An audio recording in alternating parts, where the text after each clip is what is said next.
Hello friends, welcome to programming with Rakesh. आज के इस वीडियो में हम देखेंगे एक कॉमन सा जावास्क्रिप्ट का एरर जिसे कहते हैं अनकाउट टाइप एरर।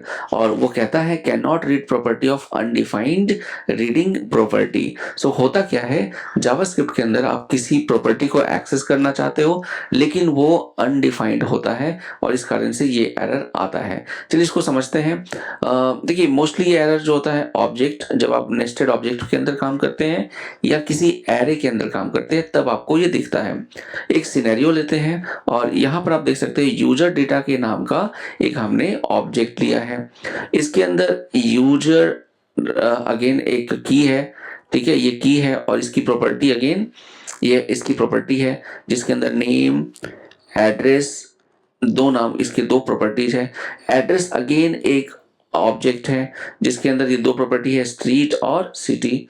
तो इसे हम कहते हैं नेस्टेड ऑब्जेक्ट। अब एक ऑब्जेक्ट के अंदर दूसरा ऑब्जेक्ट।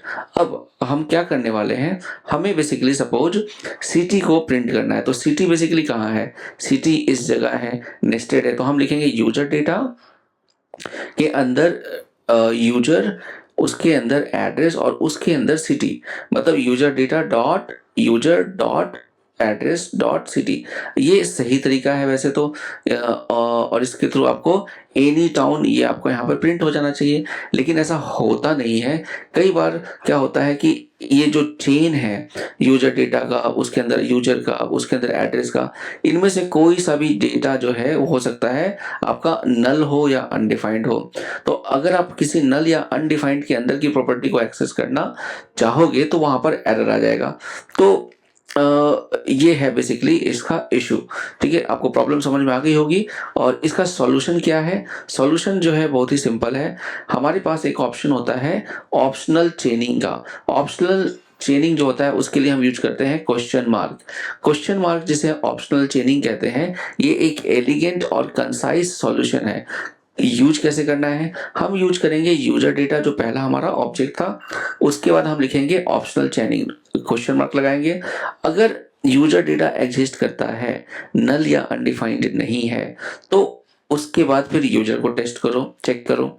अब फिर यूजर में अगर कोई प्रॉब्लम नहीं है तो फिर उसके बाद एड्रेस को चेक करो। अगर एड्रेस भी एग्जिस्ट करता है, नल या अनडिफाइंड नहीं है, तो फिर सिटी की वैल्यू को एक्सेस करो। तो यहाँ पर होगा कैसे कि वन बाई वन वो सारे मतलब जो चेन है उसको चेक करेगा। कहीं पर भी प्रॉब्लम आती है तो वहीं से वो रिटर्न हो जाएगा। मतलब कि अगर मान लेते हैं, एक सेकेंड, मान लेते हैं, इसको मैं हटा देता हूँ। मान लेते हैं कि अगर हमारे पास प्रॉब्लम जो है यूजर के अंदर है, यहाँ ये क्वेश्चन मार्क तो सही चल जाएगा, यूजर डेटा एग्जिस्ट करता है तो इसके अंदर हम आ गए।